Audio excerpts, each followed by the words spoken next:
Oke, Bang Jos Ekel sebagai praktisi hukum, seperti apa ini melihat permasalahan yang sedang dibicarakan viral di publik terkait putusan dari Harvey Moise divonis 6 tahun, padahal korupsi merugikan negara 300 triliun, tapi divonis 6 tahun. Abang sendiri melihatnya seperti apa nih? Waduh, kalau 6 tahun 6 bulan divonis itu ya sangat buruk ya kalau dalam hal perang melawan korupsi. Karena nilai kerugian negara kan 271 triliun atau sampai dengan 300 triliun ya kan.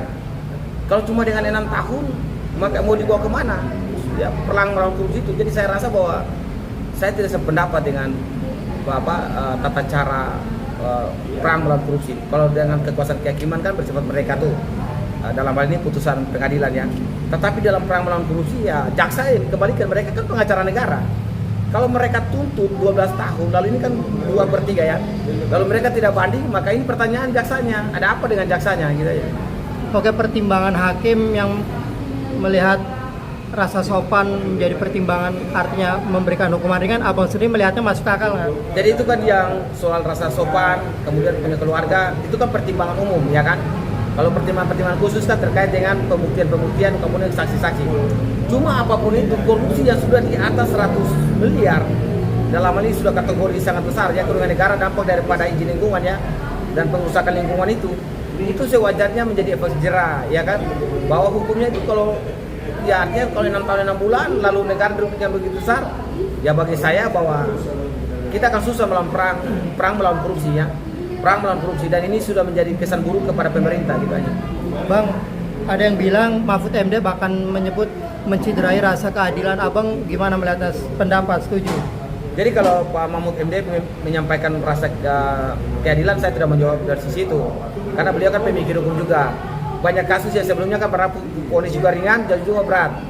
Jadi intinya gini, apakah putusan itu menyenangkan hati rakyat soal perang melawan korupsi atau tidak?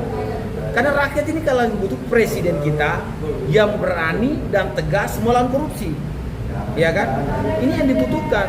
Karena nanti dalam hal keberanian dalam hal ini mengawal kasus korupsi, ini bukan sudah kembali kepada presiden kita, karena pengacara negara ini bertindak dan mengatasnamakan negara sehingga mereka akan tegas gitu. Kalau mereka tegas sudah 20 tahun penjara atau 2 seumur hidup, nanti silakan kembalikan kepada pengacara membela apakah turun atau tidak, itu kembali. Tetapi kalau dengan 6 tahun lalu kasus seperti ini ya sangat mempermalukan ya proses penegakan hukum, itu aja.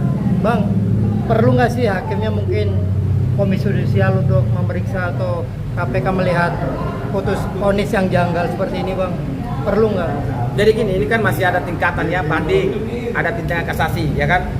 Saya rasa kalau menarik komisi judisial hari ini kan terlalu jauh ya. Tetapi untuk melakukan fungsi pengawasan, komisi judisial kan pasti wajib ya kontrol tuh apa dan bagaimana sampai lahirnya putusan seperti itu, nanti pertimbangan. Karena dulu komisi judisial bisa memecat hakim ya kan.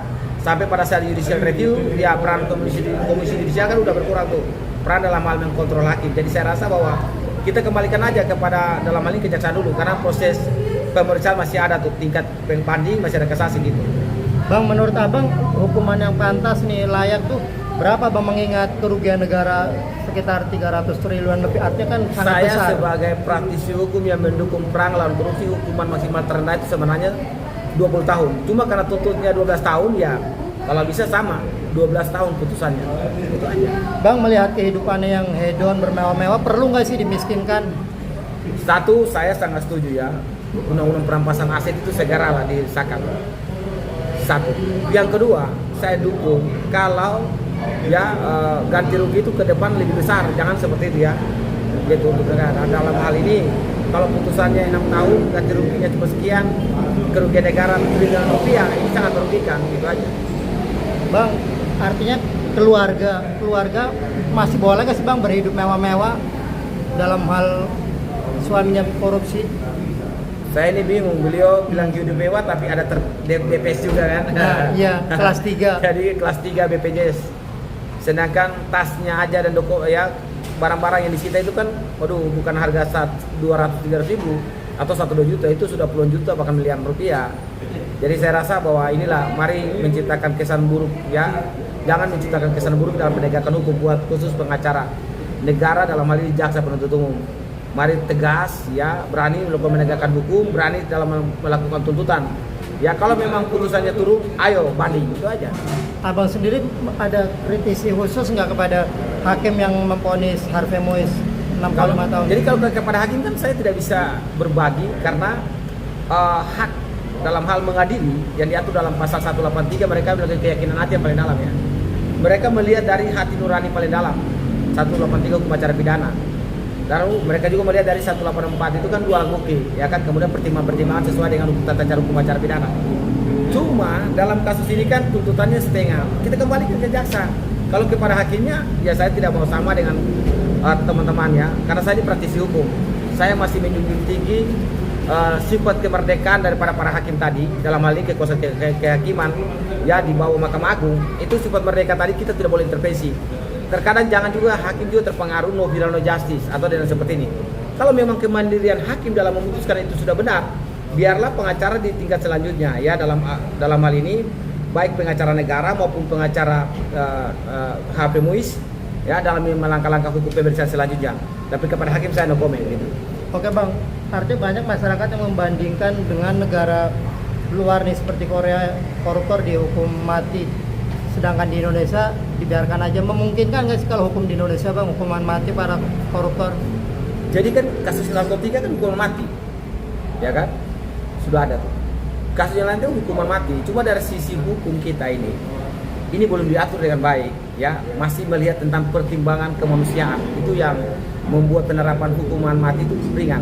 Cuma dalam kasus-kasus begini, kalau memang hukuman mati itu tidak ada, tolong jangan hukumannya ringan, ya kan? 6 tahun pula. Ya, jangan, karena ini sudah triliun rupiah, bukan ratusan miliar. Ini sudah triliun rupiah, sudah lebih dari 271 triliun. Maka haruslah tegas, gitu aja.